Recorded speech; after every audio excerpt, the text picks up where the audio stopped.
काँग्रेसचे नेते राहुल गांधी यांचा छात्रों की गूंज हा कार्यक्रम गेल्या वीकेंडला पुण्यामध्ये पार पडला। जेनझी व्हाइब, कॅज्युअल कपडे, जेनझी लिंगो असं सगळं वातावरण एकदम व्हायब्रंट होतं। राहुल गांधींनी ज्या पद्धतीने इथे तरुणांशी संवाद साधला ते पाहता त्यांनी आपली राजकीय रणनीती, आपला पवित्रा हे सगळं काही बदललंय हे स्पष्ट दिसतंय। जंतर मंतरच्या आंदोलनानंतर देशात जेन झी चर्चेच्या केंद्रस्थानी आले, तरुणाई चर्चेच्या केंद्रस्थानी आहे आणि राहुल गांधींनी तीच नस पकडत काँग्रेसच्या राजकारणाचा नेहमीचा रंग बदलून एक नवा सिलेबस स्वीकारलाय असं दिसतंय। आता हा नवा सिलेबस राहुल गांधींना शोभतोय का, त्यांना तो निभावता येतोय का, पुढील काळात राजकारणातलं यशापयश तरुणाईच्या मनातून रस्ता शोधणार का, राहुल गांधी यांचा हा नवा सिलेबस सत्तेला शह देणार का, असे अनेक प्रश्न या निमित्ताने उपस्थित झालेत, अनेकांना पडलेले आहेत, ज्यावर आपण आज चर्चा करणार आहोत।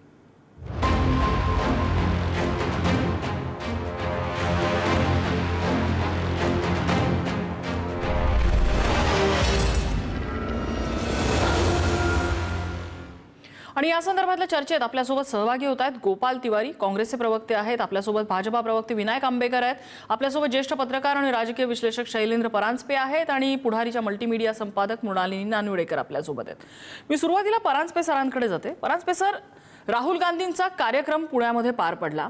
राहुल गांधींचा नेहमीचा व्हाइब आणि ह्या कार्यक्रमातला व्हाइब हा डेफिनेटली वेगळा होता। जंतर मंतरच्या आंदोलनानंतर राहुल गांधींनी त्यांची एक बदललेली स्ट्रॅटेजी, आपण हा बदललेला सिलेबस म्हणूया काँग्रेसच्या राजकारणाच्या पुढील रणनीतीचा, तर हा नवा सिलेबस याच्याकडे कसं बघताय? राहुल गांधींना तो शोभतोय का, त्यांना तो झेपेल का?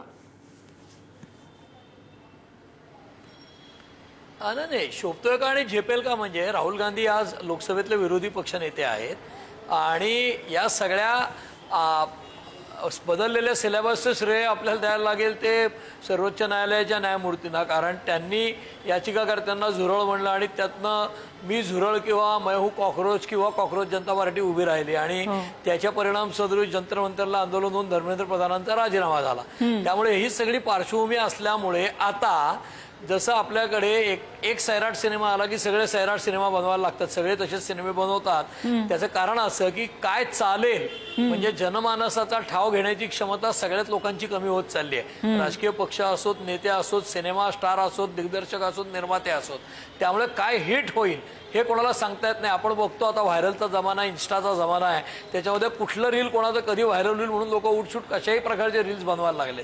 कारण काय तर कोणालाच माहित नाहीये काय हिट होईल आणि म्हणून आज तरुणाईच्या मागे अभिजित दिपके जसं जातात शाळांमध्ये आणि एक तरुणाईचा विषय नीटच्या आंदोलनानंतर क्लिक झाल्यामुळे सगळे आता म्हणजे अक्षरशः जत्रेत लोक एखाद्या स्टॉलला गर्दी करतात तसं आता तरुणाईच्या मागे धावत आहेत। त्यामुळे तुम्ही त्याला बदललेला सिलेबस जरी म्हणलात तरी तो स्वतःहून त्यांनी बदलून घेतलेला अभ्यासक्रम, म्हणजे त्याला 10 विषय असले त्यातला एक विषय तरुणाई आहे। त्याचं कारण असं इलेक्टरेट किंवा मतदार राजा जो आहे ना तो वेगळ्या वयोगटातला आहे। म्हणजे तरुणाईच्या बरोबरच मध्यम वयातले माणसं, नुकतं लग्न झालेले, 2 मुलं झालेले, 3 मुलं झालेले, सासरे झालेले, म्हातारे झालेले, वानप्रस्थाश्रमाला गेलेले आणि मरायला टिकलेले, असे सगळेच लोक मतदार आहेत ना। त्यामुळे या सगळ्या मतदारांपैकी आपल्याला तर मतं मिळवायचे फक्त एका क्रॉस सेक्शनची मिळवून चालणार नाहीत। म्हणून आता भारत हा तरुणांचा देश आहे आणि तरुणांची संख्या खूप मोठी आहे म्हणून, आणि आता तरुणांची चलती आहे म्हणून हा तरुणाईचा सिलेबस त्यांनी स्वीकारलाय। त्यांना झेपेल का? निश्चित झेपेल। आता आपल्याकडे तरुणांच्या व्याख्या वेगवेगळ्या आहेत ना।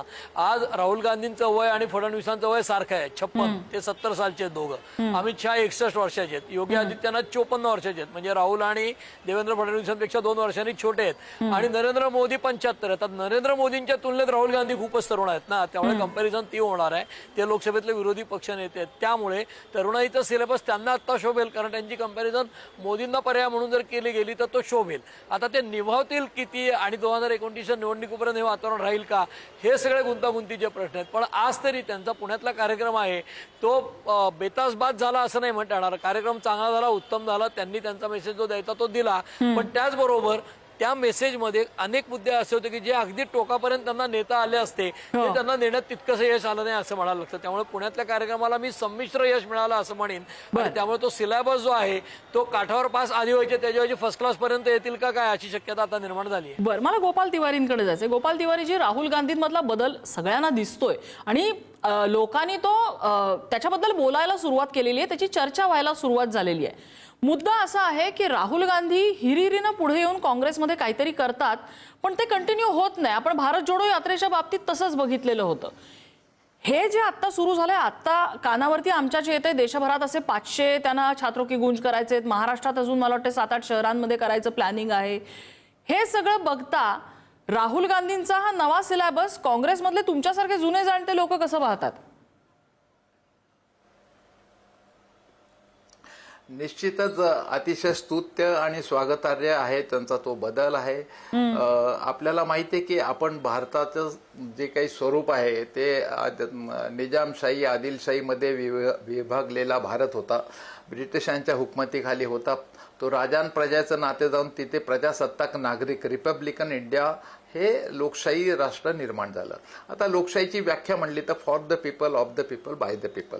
याचं मुख्य जर गमक म्हटलं तर गांधी फॅमिलीला, मग ते महात्मा गांधी असो, पंडित नेहरू असो, इंदिरा गांधी असो, राजीवजी गांधी असो, आणि त्यांचाच DNA पुढे चालवत असलेले राहुल गांधी असो, यांना हे नक्की माहिती आहे की आपलं जे राष्ट्र, आपली जी लोकशाही आहे ही लोकांकरता समर्पित आहे, लोकांकरता आहे. त्यामुळे तुम्ही ऐका ना ऐका, मन की बात करण्यापेक्षा जन की बात ही सुरू केलेली आहे. जनाचं, विद्यार्थ्यांचं जे लाभार्थी आहे, लोकशाहीचे खऱ्या अर्थानं जे लाभार्थी असले पाहिजेत त्यांचं ऐकून घ्या, हा त्यांचा मेसेज आहे.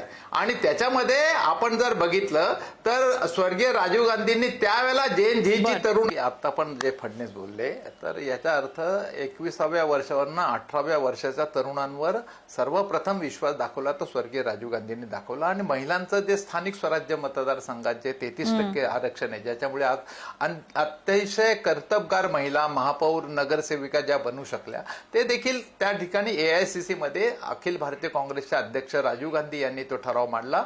आणि त्यावेळेला भारतात महाराष्ट्राचे मुख्यमंत्री शरद पवार साहेबांनी त्याची महाराष्ट्रात पहिल्यांदा अंमलबजावणी केली. त्यामुळे ते महिला आरक्षण जे काय आहे ते काँग्रेसने दिले.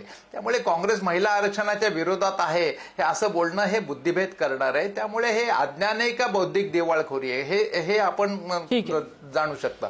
मुद्दा असा आहे की ह्या सगळ्या गोष्टीमध्ये राहुलजी जे काय बोलतायत ते का महिलांना एक सक्षम करण्याकरता त्यांनी पावलं उचललीत.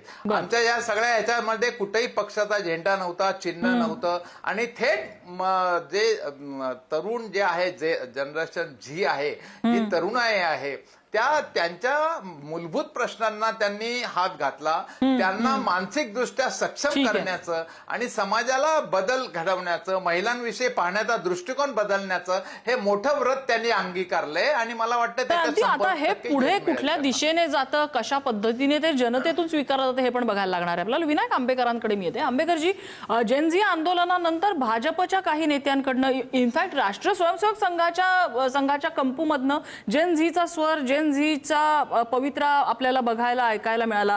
स्वतः पंतप्रधान मोदींनी त्यांच्या पद्धतीने सेल्फी व्हिडिओज वगैरे केले, इंस्टाग्रामवरती या म्हणून सगळ्या मंत्र्यांना सांगितलं.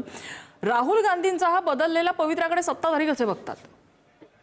एकतर राष्ट्रीय स्वयंसेवक संघ हा कंपू नाही, एक संघटना आहे, देशव्यापी संघटना आहे. त्यामुळे माफ करा, असा उल्लेख करू नका. दुसरी महत्वाची गोष्ट, माझे मित्र गोपाळ तिवारी यांनी राहुल गांधींचा चांगल्या पद्धतीने वर्णन केलं त्यांच्या भाषणाचं. त्यांचं काम आहे, ते मी स्वागत करतो. परंतु राहुल गांधींचं जे स्क्रिप्टेड भाषण होतं त्याचा उल्लेख सिलेबस असा केला, ते सिलेबस राहुल गांधींना बिलकुल समजलेलं नव्हतं. त्यांनी ओढून ताणून मनुस्मृती, भाजप, RSS याचा उल्लेख करायचा प्रयत्न केला. त्यावेळेला बारकाईने पाहिलं असेल तर स्टेजवर एक मुस्लिम महिला भगिनी ही एक बुरखा घालून उभी होती. आणि त्यांच्या वडिलांनी शहाबानूच्या केसमध्ये, ज्या शहाबानूने 17 वर्षाच्या कोर्टाच्या लढ्यानंतर न्याय मिळवला होता, त्या शहाबानूचा न्याय ज्यांच्या वडिलांनी मुस्लिम कट्टरपंथीयांच्या दबावाला बळी पडून हिरावून घेतला, तिच्या समोर या राहुल गांधींनी जेव्हा या RSS आणि भाजपचा उल्लेख करून मनुस्मृतीचा उल्लेख केला, तेव्हा त्यांच्या बुद्धीची जी काही कीव करायची वाटली ती अतिशय होती. आता तुम्ही एक लक्षात घ्या, मनुस्मृती ज्या काळात लिहिली गेली त्या काळात महिलांची सुरक्षा या टोळधाड्यामुळे याच्यावरती होती, ऐरणीवर होती. आपण जर मुस्लिम धर्मग्रंथ पाहिले तर हरमत म्हणून त्यांच्यामध्ये पण एक प्रकार आहे, त्याच्यामध्येही असं लिहिलेलं आहे की मुस्लिम महिलांनी बाहेर पडताना आपले वडील, आपला भाऊ, आपला पती यांच्या संरक्षणाशिवाय बाहेर पडू नये.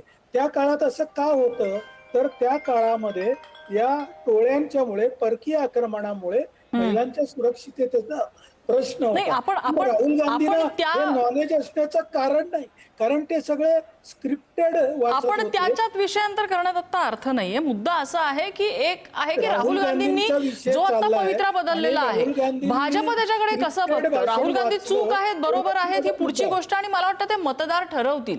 भाजप याकडे कसं बघतं? भाजपला असं वाटतंय का की जेनझी मतदारांकडे सुद्धा भाजपने त्यांच्याच पद्धतीने लक्ष दिलं पाहिजे? कारण एक गोष्ट कळून चुकलेली आहे की जेनझींचा व्हाईब वेगळा आहे, जेनझींचा लिंगो म्हणजे जेनझी ज्या पद्धतीने बोलतात, जी भाषा वापरतात ती वेगळी आहे, त्यांना अपील करणाऱ्या गोष्टी वेगळ्या आहेत. ह्या गोष्टी तर आपल्याला मान्य करून चालतील. राहुल गांधींनी ती आता नस पकडायचा प्रयत्न केलाय. भाजप त्याकडे कसं बघतं? भाजप आणि राष्ट्रीय स्वयंसेवक संघ जैनजींच्या बरोबर ती कायम इंटरॅक्ट करत आलेला आहे. आपल्याला माहिती असेल तर मुंबईमध्ये जो माननीय मोहनजी भागवतांचा कार्यक्रम झाला, तो ते कार्यक्रम आयोजित करणाऱ्या व्यक्तीने असं सांगितलं की हा गेल्या 5 वर्षातला 6वा कार्यक्रम आहे. आणि आपण जर पाहिलं असेल तर काल मान्य देवेंद्र फडणवीसांनी नागपूरमध्ये कार्यक्रम घेतला. त्याच्या आदल्या दिवशी आपले जे शिक्षण मंत्री माजी आहेत धर्मेंद्र प्रधान, त्यांनी ओरिसामध्ये कार्यक्रम घेतला. भाजप वेगवेगळ्या कॅम्पसमध्ये जाऊन प्रत्येक युनिव्हर्सिटीमध्ये एक विद्यापीठ एक मंत्री अशा प्रकारचं अभियान राबवणार आहे. आणि असे कार्यक्रम भाजप सुद्धा देशभरामध्ये ठिकठिकाणी घेणार आहे. जे बद्दल भाजपला आदर आहे आणि भाजप त्यांच्यासाठी वेगळी प्रोव्हिजन सतत करत आलेला आहे आणि वेगळ्या संपर्काचा कार्यक्रम सतत राबवेल. बरं, परांजपे सरांची मी एक छोटीशी प्रतिक्रिया घेते आणि मग मृणाल मॅमकडे येईन, कारण त्यांची ट्रेन आहे, त्यांना जायचंय. परांजपे सर, राहुल गांधींचा हा बदललेला रंग, हा व्हिजिबल इफेक्ट तर नक्की आहे. याचा लॉंग टर्म इफेक्ट राजकारणावरती काही दिसेल का? सत्तेला शह देण्याची ताकद त्यांच्या या मूव्ह मध्ये दिसतीये का? नाही, मूव्ह मध्ये सत्तेला ताकद देण्याची आहे का? तर धर्मेंद्र प्रधानांचा राजीनामा झाला आहे, त्याच वेळेला जेन झीची ताकद दिसली आहे. फक्त प्रश्न असा आहे की हे सस्टेन कसं करायचं. त्याचं कारण असं की आत्तापासून बरोबर अजून 2-3 वर्षांनी इलेक्शन असणार आहेत. त्यामुळे एखादा इश्यू इतका काळ चालतो का, हा एक मुद्दा. आणि आजचा काळ जो आहे तो चायनीज फूडचा आहे. टेक्नॉलॉजीमुळे एक इश्यू किती टिकेल हे सिम्युलेट करूनही बघता येतं. म्हणजे तरुणाईचेच प्रश्न ऐरणीवर आणायचे आणि ते 3 वर्ष चालवायचे, असं चालू शकणार नाही. त्यामुळे मी मगाशी म्हणालो, मतदार राजा हा सर्व वयोगटातला असतो. सगळ्यांची जिंकायला मतं हवी असतात. फक्त तरुणांची हवी आहेत, फक्त म्हाताऱ्यांची हवी आहेत, फक्त मध्यमवर्गीयांची हवी आहेत असं नसतं. तरुण हा एक घटक आहे, पण मोठा घटक आहे. आणि त्यामुळेच आता जसं आंबेडकरजी म्हणाले की त्यांनी काय सांगितलं की एक विद्यापीठ आणि एक मंत्री, आता याचा अर्थ सरकार खडबडून जागा झालंय ना. ही कबुली सरकारने दिली आहे. स्वतः नरेंद्र मोदी पंतप्रधान IITच्या पदवीदानाला गेले. अमित शहा तरुणांशी बोलतात, फडणवीस तरुणांशी बोलतात, जेनजीसाठी कार्यक्रम करतायत, मोहन भागवत बोलतात. तर या सगळ्यातनं काय झालंय, तर सरकार खडबडून जागा झालंय हे दिसतंय. आणि राहुल गांधी एखादा कार्यक्रम घेतात, तो शेवटपर्यंत करतात का, त्यांच्याकडे ते सातत्य आहे का? आणि कुठलाही कार्यक्रम म्हणजे निवडणुकीत सुद्धा ते येतात, ते फक्त प्रचाराच्या सभा घेतात. म्हणजे लोकसभेला संविधान बदलणार हे नॅरेटिव्ह चाललं मागच्या लोकसभेला, आणि महाराष्ट्रामध्ये 23 वरनं 9 वर आले भाजप. परंतु राहुल गांधींनी 5 सभा घेतल्या महाराष्ट्रात आणि मोदींनी 15 घेतल्या. तर परिश्रमाला ते कमी पडतील का, हा मुळात प्रश्नचिन्ह आहे. आणि ते सातत्यपूर्ण प्रचार करतात का, हा मूळ मुद्दा आहे. म्हणजे मुद्दा आहे का, तर आहे. मुद्दे खूप आहेत. म्हणजे मोदी सरकारविरुद्ध मुद्दे आहेत, महाराष्ट्रातल्या सरकारविरुद्ध, पण काँग्रेसचे लोक ते हार्नेस करण्या इतके सक्षम आहेत का आणि तेवढे परिश्रम घेत आहेत का, हा मुद्दा. आताही नीटच्या किंवा इतर परीक्षेतले घोटाळे विद्यार्थ्यांनी बाहेर काढले, तितके त्याच्यावर स्वार झाले. आता त्याचा फायदा राहुल गांधी घेतात. त्यांनी घ्यायला हरकत नाही, कारण ते विरोधी पक्ष नेते आहेत. परंतु ते सस्टेन करणार का 2 वर्ष, हा मुद्दा आहे. तर तो सस्टेन केला तर लाभ मिळेल, नाही केला तर नाही मिळणार. आणि आतापर्यंतचा अनुभव ते सस्टेन करत नाहीत, हा आहे. म्हणून प्रश्नचिन्ह निर्माण होतं. इतकाच विषय आहे. बरं, अगदी थँक्यू सर, तुम्ही विश्लेषण इतकं सुंदर केलं त्याबद्दल. मला मृणाल मॅमकडे जायचं. मृणाल मॅम, राहुल गांधी यांच्या मोहिमा कौतुकास्पद असतात, त्याच्याकडे जनता अट्रॅक्टही होते. भारत जोडोला पण बघितलं आणि आता ह्या कालच्या कार्यक्रमात पण बघितलं. पण जसं आता परांजपे सरांनी सांगितलं की हे सातत्य आजवरच्या त्यांच्या कुठल्याच मोहिमांमध्ये दिसलेलं नाहीये.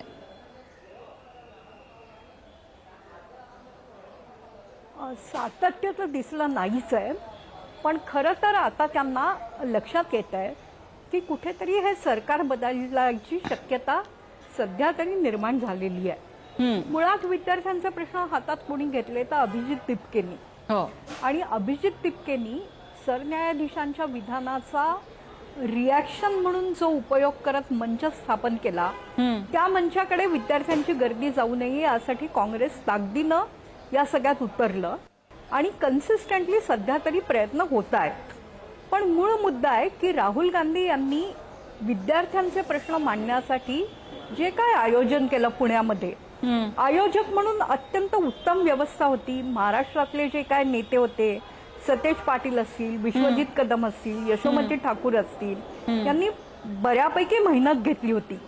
पण राहुल गांधी यांनी तिथे दिलेला जो काय कंटेंट होता तो कंटेंट लगेचच वादग्रस्त झाला. ते पॅट्रियार्ची बद्दल बोलतायत, पितृसत्ताक पद्धतीबद्दल बोलतायत. मग प्रियंका गांधींना तेवढी संधी का मिळत नाही हा प्रश्न निर्माण केला गेला. भाजपनी तो प्रश्न समोर आणला.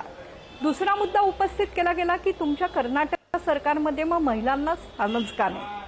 नम्रता, खरं असं आहे की येणाऱ्या निवडणुकीपर्यंत सातत्याने परस्परांना हाकारणं सुरू राहणार आहे. राहुल गांधींनी जर नाही रे वर्ग हाताशी घेतलेला आहे तर या जनतेचा ज्याचा परंपरांवर विश्वास आहे, रूढींवर विश्वास आहे, तो हाताशी घ्यायचा भाजप प्रयत्न करणार आहे. यात जिंकणार कोण या मुद्द्याचा निकाल नंतर लागणार आहे. पण राहुल गांधी यांच्या या प्रोएक्टिव्हनेसला भारतीय जनता पक्षाने अत्यंत सक्षमपणे उत्तर द्यायला सुरुवात केलेली दिसते. हे देवेंद्र फडणवीसांच्या नागपुरातल्या झेंझी कार्यक्रमावरून लक्षात आलं. मुद्दा काय होतोय की अपोजिशन बरोबरच साधारणतः माध्यम राहत असतात, पण जेवढा राहुल गांधींचा कार्यक्रम गाजला तेवढा फडणवीसांचा कार्यक्रम भारतीय जनता पक्षाला लोकांपर्यंत पोहोचवता आला का? तिथे ते काय बोलले हे लोकांना समजलं का? की चिदंबरम यांच्यासारखा एका ज्येष्ठ नेता त्यांच्यावर टीका करायला लागल्यावर मग ते त्याच्यावर काय प्रतिक्रिया देत आहेत याकडेच लक्ष गेलं. ही सगळी आयबॉल खेचण्याची लढाई आहे. या लढाईत सध्या तरी काँग्रेस पुढे गेलेला आहे, कारण नेहमीच विरोधी बाकावरच्या लोकांना सत्तेची 12 वर्ष झाल्यानंतर जनतेची सहानुभूती मिळत असते. आता राहुल गांधी खरोखरच हा मुद्दा किती लावून धरतील तर मला असं वाटतं की इलेक्टोरल रोल मधल्या चुकांपेक्षा हा मुद्दा जास्त चांगला आहे, कारण तो दिसतोय. पण या मुद्द्याचे जनक आहेत अभिजित दिपके आणि एक झेंझी वर्ग. त्यामुळे हा मुद्दा पुढे नेण्याला राहुल गांधी किती म्हणजे समर्थपणे उभे राहतील. आणि दुसरं असं की जनता म्हणून, नागरिक म्हणून मी जर पर्यायाच्या शोधात आहे तर त्या पर्याय मीच आहे इतकं त्यांचं भाषण प्रभावी झालं का हा मुद्दा आहे ज्याचं उत्तर डिबेटेबल आहे. आणि भाजपने लगेच उत्तर देऊन मैदानात उतरायची तयारी दाखवलेली आहे. मला एक छोटासा 30 सेकंदाचीच प्रतिक्रिया मला गोपाल तिवारींची हवी आहे की राहुल गांधींच्या या कार्यक्रमाकडे बघून असंही होतं की त्यांच्या कार्यक्रमाचं स्वरूप तेच एक ठोकळेबाज आहे. म्हणजे प्रयागराजमध्ये ते आले, जर मी चुकत नसेल तर गुलाबी रंगाचा सेम फॅशनचा त्यांचा शर्ट होता. अशाच पद्धतीने विद्यार्थी त्यांच्या स्टेजवरती आले, त्यांनी आपल्या प्रतिक्रिया मांडल्या आणि स्थानिकांमध्ये त्यांनी काही मुद्दे मांडले. पुण्यामध्ये पण तेच झालं. सेम स्टाईलचा ते पिवळ्या रंगाचा शर्ट घालून आले, विद्यार्थ्यांनी स्टेजवरती आल्या, त्यांनी आपले मुद्दे मांडले आणि त्यांनी संवाद साधायचा प्रयत्न केला. काही दिवसांनी हे कदाचित मोनोटोनस होऊ शकतं. काँग्रेस या सगळ्याला कसं हँडल करणार? नाही, एक तर राहुलजींच्यावर जे काय आता कळत नकळत जे आरोप केले गेले की ते सातत्य टिकवत नाही वगैरे वगैरे, ते संपूर्ण चुकीचं आहे. भारत जोडो यात्रेचा मी एक महाराष्ट्राचा संपूर्ण 16 दिवस साक्षीदार आहे. मी स्वतः पार्टिसिपेट होतो. पूर्व ते पश्चिम आणि दक्षिण ते उत्तर या दोन्ही पदयात्रा त्यांनी यशस्वी पूर्ण केल्या. 100% केल्या. त्याच्यानंतरच्या इलेक्शनमध्ये लोकांनी त्यांच्या नेतृत्वात पुढे कंटिन्यू करता आला नाही. ऐका हा मग त्यांना हे बघा, त्यांना जनतेमध्ये ह्याच्यातनं जे आज भीतीचं वातावरण निर्माण केलं जात आहे, जे समाजामध्ये ते निर्माण करायचा प्रयत्न करतात, ते समाजाला त्या ठिकाणी भरोसा देण्याचं काम करतायत. शेवटी लोकशाहीचं गमकच ते आहे. लोकशाही कुणी ताम्रपट घेऊन नाही आले की कुणी तुम्हाला वारसा हक्काने सत्ता देणार आहे तिथं. त्यामुळे लोकांनी जागरूक राहावं आपल्या अधिकाराविषयी, संविधानाविषयी, लोकशाही मूल्यांविषयी. आणि याच्यात ना आणि हा ऐका आणि त्याच्यानंतर आता सांगितलं या लोकसभेच्या 2000 आता बोलून द्या, ऐकण्याची मनस्थिती ठेवा.